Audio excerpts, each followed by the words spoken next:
Well, hello, y'all. Robert Sykes, KetoSavage.com. Welcome to the week 6 of the building vlog update series. So not a whole lot of changes this week. Honestly, there's not a whole lot of changes with regards to building in general. It's kind of like more of the same. So I'm trying to figure out how to make this enticing and informative and educational. And I think the way I'm going to do that is I'm going to be just very, there's a fine line you got to draw between being very consistent when it comes to monitoring and measuring and manipulating your macronutrient intake and your training, because if you're too volatile, then it's hard to really fine tune and pin down how the changes have impacted, your body's performance. So there's a fine line between being consistent and also being aggressive with changes. And there's so much dogma in nutrition and so much dogma in training. And I like just breaking free of that dogma and doing things differently and self-experimenting. In all honesty, that's why I was able to develop my 7-phase protocol, because there was nobody else doing what I was doing. I did several things that are so far against the grain, but lo and behold, they work, in my opinion, better than what the norm suggests do. Things like starting out with a very high fat ratio, having periods of time when my protein is low, figuring out a protein threshold. Like all these things are things that I kind of came up with throughout my prep, because nobody else was doing what I was doing, and I wanted to do it a different way. And I found out what was able to work, and I was able to repeat that in all my clients. And I kind of want to do the same thing with my building phase. I don't want to just follow the traditional bro diet, dogmatic thinking when it comes to recommendations around building muscle, because a lot of that is based on those following a carbohydrate-based diet, or those, taking the enhanced route and using drugs, which comes up with a whole different set of rules and regulations. I'm kind of doing things differently by keeping it keto. A lot of people do keto or some version of keto when they're trying to cut, but not so much when they're trying to build. I'm obviously keeping it keto throughout the building phase as well. So there's not really a whole lot of ground laid as far as the best way to do that in a building phase. So I'm just going to blaze my own trail yet again. There are certain things that are, probably pretty sound pieces of advice. Like, you do want to be in a caloric surplus if your goal is to build more lean tissue. You do want to make sure you're getting ample protein, ample training stimulus, implementing progressive overload. Like, all those things are obviously going to still take effect. But I want to kind of figure out and fine tune what my body responds best at. And to be totally frank and honest with y'all, right now I'm at I did an InBody this morning, and it had me at 15.6% body fat. And I was like 193 pounds upon waking this morning. So I'm at a heavier weight than I normally am. I'm at pretty much the upper end of my body fat. In a building phase, I feel like if I'm between 12 and 15, 16%, I'm in a pretty good window. But I've been really aggressive with the protein here lately, because everybody tells you to be aggressive with protein if you're trying to build muscle. But I don't know about y'all, but when I'm really aggressive with my protein, my joints feel bad. Like, they just feel bad. I've got more joint pain and inflammation.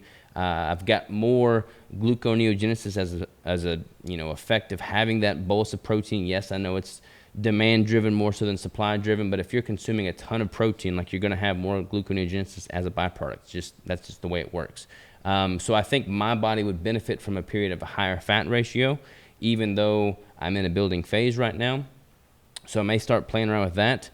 So all that to say, over the next few weeks, I'm going to be obviously continuing to focus on building muscle, but I'm going to experiment with some things. I'm going to try and do some things. Maybe it'll work, maybe it won't, but I'm going to do it and give it enough time to be consistent with it to actually get measurable feedback from it, and then obviously share that with y'all going forward. There's such a lag effect when it comes to manipulating your training and your macros, and then the response that your body does from that. So you have to kind of give things enough time to truly get dialed in. We'll just jump into my chronometer chart real quick here. So this is my energy consumed over the past 8 weeks, it looks like. This was that fasting period there that I talked about a few weeks back. But you can see, as a general trend, my overall intake has been trending downward. Still over 3,000 calories every single day, so still over my maintenance intake, still in a surplus. But I haven't had any days that are north of 5,000 calories in a while. So my last one was on May 6th. So I've been kind of below that point for a while now. Weight has stayed relatively stable. Today was a little bit heavier because I've been kind of doing one high day a week, 1 or 2 high days a week, and this past weekend was Roger's birthday, so I made the weekend a high day, and I'm filming this on Monday, so my weight is a little bit inflated from that.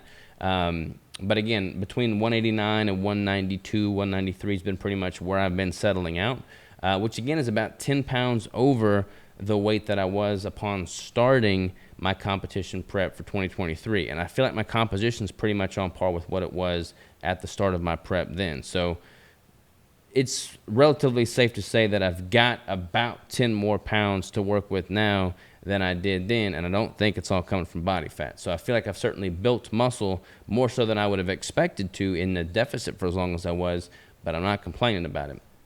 But that's what my calories have been. That's what my weight's been doing. I feel a little fluffier than I would like to feel. Still have visible abs. You can see that in the pictures here. Still have separation in my quads. Still have definition in my hamstrings. Still have definition in my upper back. But I just feel a little fluffier than I would like to feel. And I feel a little bit more inflamed in my joints. I think that's a result of the higher protein just on average. And I feel like I would benefit from a period of time in which I dip down to about 12% body fat, so kind of on the lower end of what I feel comfortable with being at in a building phase, and then work back up to where I'm at now.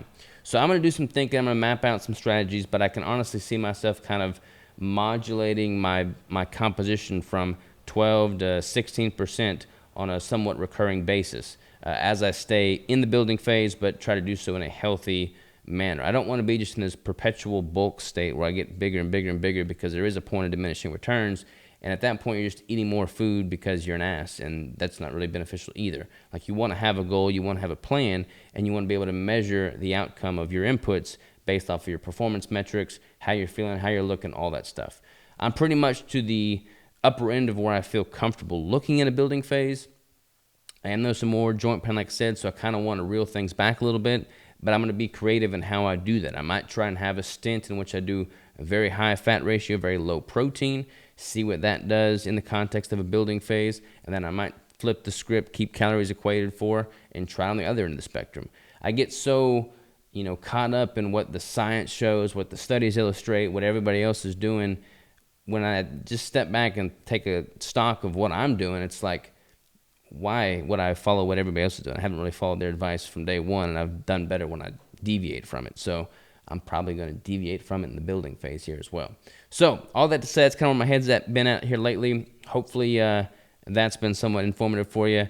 I'm going to be sharing with you all the experiments, all the trials, all the different tweaks that I'm making, and we will go from there. But yeah, that's what my composition's looking. That's what my training's looking. All my training metrics are pretty good. Like, I've been lifting solid. I haven't seen a decrease in any of my lifts. Everything's been going up. I feel like form is good. But because of that increased inflammation, I just feel like it's a little bit harder to recover. Still sticking with that 5-day full body routine, and still doing a little bit of cardio in the form of 1 day a week on the stairmaster, and then typically 1 trail run a week to get outside. So that's what everything's looking like there. There's the week 6 update for you. Some exciting things in the pipeline, some exciting changes in the works, but I will be sure to keep you up to date throughout every step of it. So thank you for tuning in. Talk to you next time.